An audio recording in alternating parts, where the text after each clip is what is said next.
Bonjour tout le monde. Bonjour. Donc aujourd'hui on se retrouve à Turin dans la paroisse qui nous accueille, qui est la paroisse franciscaine, donc chez nos frères franciscains de Turin, particulièrement à l'église de la Madonna della Guardia. On a été très bien accueillis par une veille aussi qu'on vous expliquera pendant la vidéo. Hier on est parti de Rivoli. C'est ça.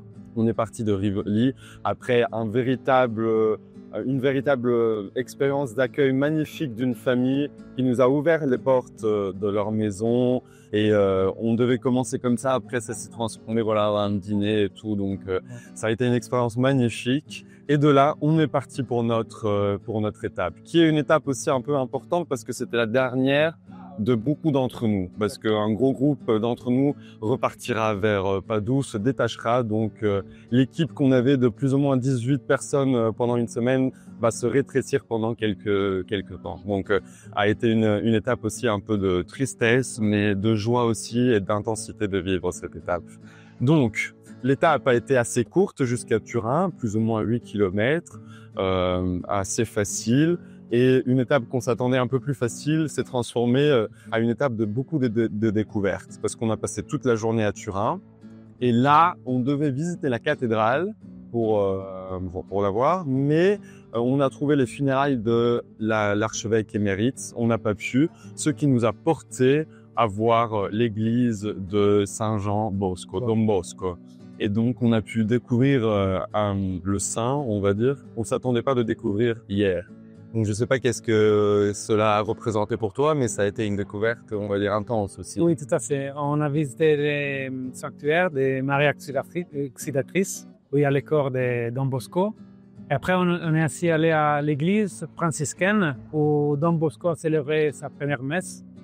Et ça m'a beaucoup touché, célébrer la messe là-bas, où Don Bosco a célébré sa première.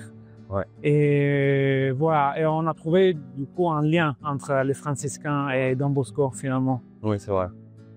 C'est vrai, parce que Don Bosco a commencé un peu sa mission dans cette église qui appartenait aux franciscains et tout ça. Donc, on revoit comment l'église, même avec des charismes différents, à la fin, est toute liée sur la même mission d'évangélisation. Et comme un charisme nourrit l'autre, et ça a vraiment été très puissant, très puissant et très touchant pour voir l'unité de cette église dans des détails qu'on ne voit pas toujours. Mais voilà, dans l'histoire d'un homme, on revoit l'unité de l'église. Après, on a été très bien accueillis par une veillée ici à l'église de la Madonna della Guardia, où le nombre de personnes était vraiment important. L'église était pleine, l'église est très grande, on la voit pas d'ici, mais dedans elle est très grande. Et la ville de Turin s'est regroupée, pas toute, mais oui, un bon nombre autour de Saint-Antoine, avec une veillée préparée par eux d'une manière très puissante, avec des chants, avec des moments. Ça a été très touchant pour nous, voir tout ce monde qui se regroupe autour du saint qu'on connaît tellement et qu'on voit que le monde connaît tellement. Et pour moi, regarder cette file qui marchait vers le saint, infini, qui ne finissait plus, un après l'autre, était vraiment magnifique. Vraiment magnifique. Beaucoup de gestes, des familles présentes, des enfants, des personnes âgées, et pas mal de gestes, les pains de Saint-Antoine, les bougies allumées. Et ça m'a beaucoup touché aussi. Les gens, la queue, cette célébration qui finissait. Ouais. Donc voilà, on repart avec le cœur plein de joie et comme on dit toujours, en route avec Saint-Antoine.